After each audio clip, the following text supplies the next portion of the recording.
కథ విందామా? అనగనగా ఒక రాజు ఉండేవాడు. ఎంతో నిజాయితీతో తన రాజ్య ప్రజలను బాగా పరిపాలించేవాడు. యుద్ధాలు కూడా బాగా చేసేవాడు. ఎంతో తగ్గించుకునేవాడు. దేవునికి రోజు ప్రార్థన చేసేవాడు. రాజు కదా! అప్పట్లో ఆయనకి చాలామంది భార్యలున్నారు. చాలామంది కొడుకులున్నారు. గొప్ప రాజుగా పేరు ప్రతిష్టలు పొందాడు. ఇప్పటికీ ఆయన గురించి ఎంతోమందికి తెలిసే ఉంటుంది.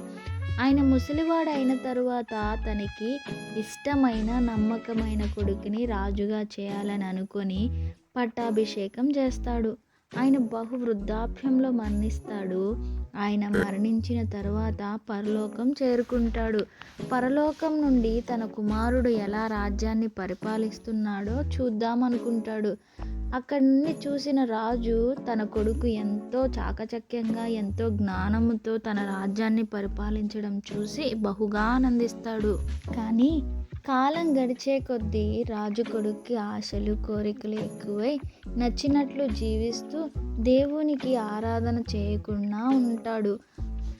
అది పరలోకం నుండి చూసిన రాజు దుఃఖపడుతుండగా రాజు దుఃఖాన్ని దేవుడు చూచి తన కన్నీళ్లు తుడుస్తూ, బాధపడకు, నీ కుమారులు మంచి పేరు తెచ్చిపెట్టలేదనే కదా, నీ రాజ్యాన్ని సరిగా పరిపాలించలేదనే కదా నీ బాధంతా, నీ బాధను నేను తీరుస్తాను అని దేవుడు వాగ్దానం ఇస్తాడు. కొన్ని సంవత్సరాల తర్వాత రాజు 14వ తరంలో ఒకతను జన్మిస్తాడు.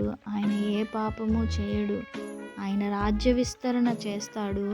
అదే రాజు కుమారునిగా పిలువబడతాడు. ఆయన ఇంకెవరో కాదు, మన ప్రభు అయిన యేసుక్రీస్తు. ఆ రాజు పేరు ఇంకేముంది, దావీదే కదా. యేసు దావీదు కుమారునిగా పిలవడం అందరికీ తెలిసిందే. పరలోకంలో ఉన్న దావీదు యేసు తన కుమారునిగా పిలువబడడం, ఎంతోమంది ఆయన ద్వారా రక్షణలోనికి రావడం చూచిన దావీదు ఎంతో ఆనందిస్తాడు. ఆయన ఇశ్రాయేలు రాజ్యాన్నే కాదు, ఈ ప్రపంచమంతా పరిపాలించడానికి వచ్చిన రాజు, రాజులకే రాజు. ఆయన మరలా రాబోతున్నాడు. మనమందరము ఎదురు చూస్తున్నాం కదా ఆయన రాక కోసం. ఆమేన్.